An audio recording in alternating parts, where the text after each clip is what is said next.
दोस्तों आप अगर ट्रेडिंग की जर्नी शुरू कर रहे हैं लेकिन आपको ये नहीं पता है कि भाई किस कंपनी में इन्वेस्ट करना है और कैसे इन्वेस्ट करना है, क्या क्या चीज़ें, क्या क्या मेट्रिक्स देखने होंगे उस कंपनी के, तब आपको आप कह सकते हो कि वो कंपनी अच्छी है जिस पे आप इन्वेस्ट कर सकते हो लॉन्ग टर्म या शॉर्ट टर्म जैसा भी।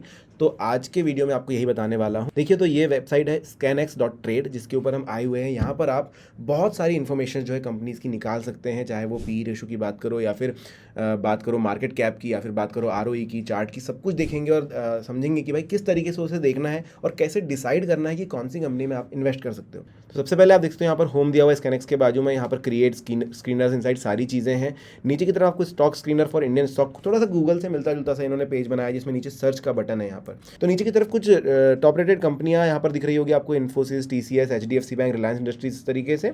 लेकिन अगर इनके अलावा किसी कंपनी के बारे में आपको रिसर्च करनी है तो आप यहाँ पर सर्च भी कर सकते हैं। अगर मैं यहाँ पर टाटा मोटर्स लिख दूँ तो ये देखिए आ जाता है, इस पर आप क्लिक कर सकते हैं।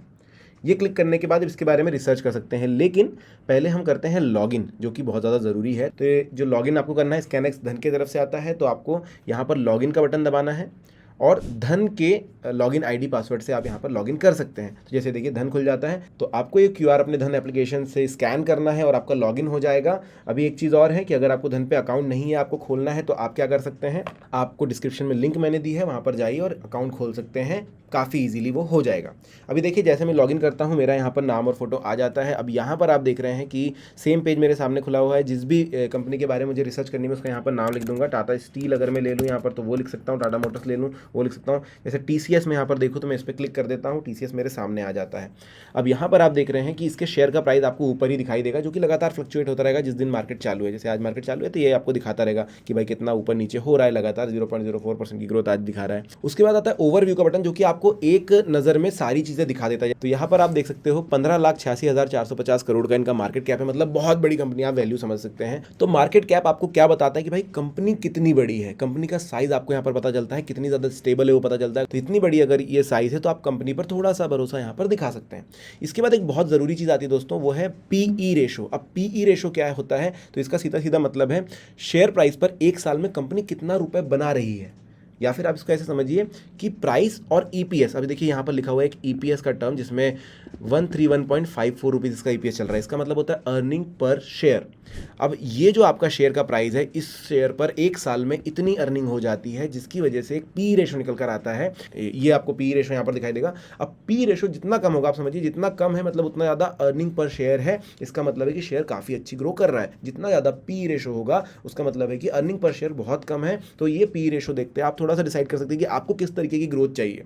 सिर्फ PE रेशो पर नहीं जाना, आपको मार्केट कैप भी देखना होता है कि भाई हाँ कंपनी स्टेबल है या नहीं, वरना आप सोच रहे हैं कि PE रेशो काफ़ी अच्छा, आपने पुट अपना पैसा लगा दिया और फिर बाद में आपको लॉस भी हो सकता है। तो एक बार सारी रिसर्च करना, अभी पूरे वीडियो को देखेंगे तो काफ़ी सारी और भी चीज़ें निकल कर आएगी। साथ ही साथ एक बहुत ज़रूरी चीज़ है दोस्तों, आपको ROE भी देखना होता है, रिटर्न ऑन इक्विटी इसका मतलब होता है।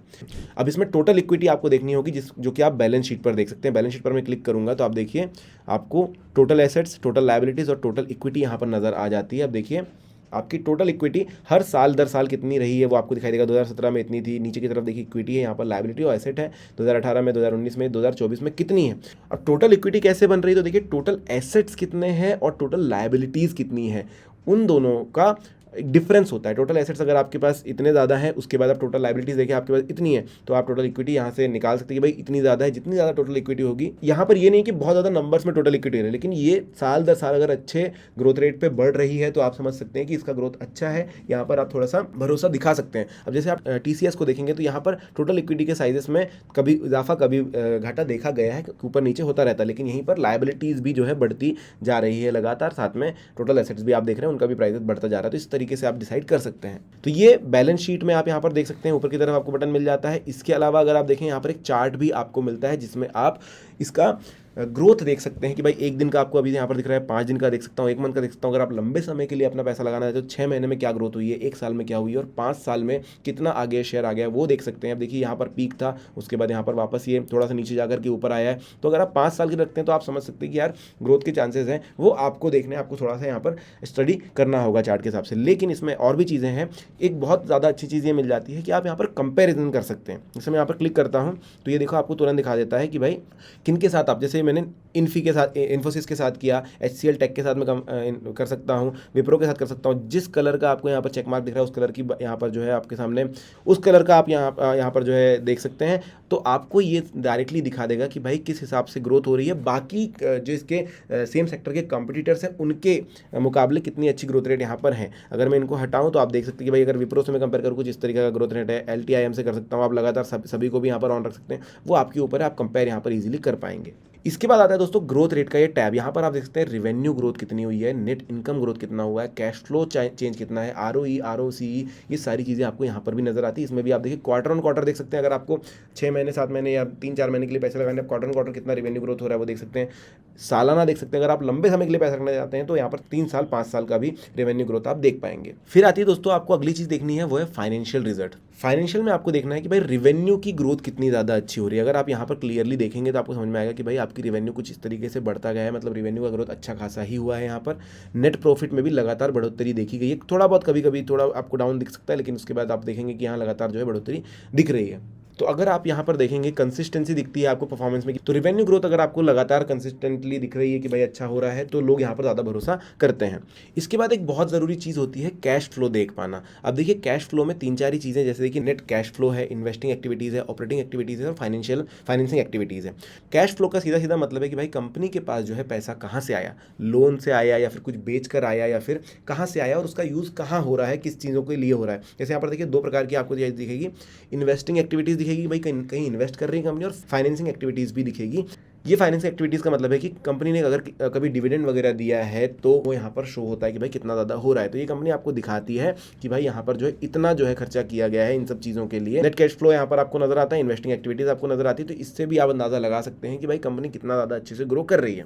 अब एक चीज़ आपको यहाँ पर ध्यान रखनी है कि कैश फ्लो जो है वो नेगेटिव नहीं होना चाहिए। अगर नेगेटिव है तो उतनी सही बात नहीं मानी जा सकती है, लेकिन अगर पॉजिटिव है, सीधा सीधा मतलब है कि पैसा जितना आया उसके मुकाबले आपने ज़्यादा खर्च किया है, जिसकी वजह से कैश फ्लो यहाँ पर नेगेटिव दिखा रहा है। लेकिन अगर यहाँ पर देखें आप तो ज़्यादा पैसे आए थे, कम पैसे खर्च हुए थे, इस वजह से ये पॉजिटिव था। यहाँ पर थोड़ा सा नेगेटिव हुआ, मतलब कुछ तो ज़्यादा जो है इन्वेस्टिंग वगैरह हो गई थी, अगली बार वापस उन्होंने कवर अप किया है। तो ये आपको चेक करना है कि नेगेटिव ना हो, और सिर्फ इस पर नहीं जाना, आपको बाकी फैक्टर्स भी बिल्कुल चेक करने ही करने हैं, लेकिन नेगेटिव होना थोड़ा सा गलत माना जाता है। आगे आपको देखना है शेयर होल्डिंग। अब यहाँ पर देखिए 3-4 प्रकार के लोग आते हैं, प्रोमोटर्स आते हैं, FIIs आते हैं, DIIs आते हैं और गवर्नमेंट पब्लिक रिटेल आते हैं।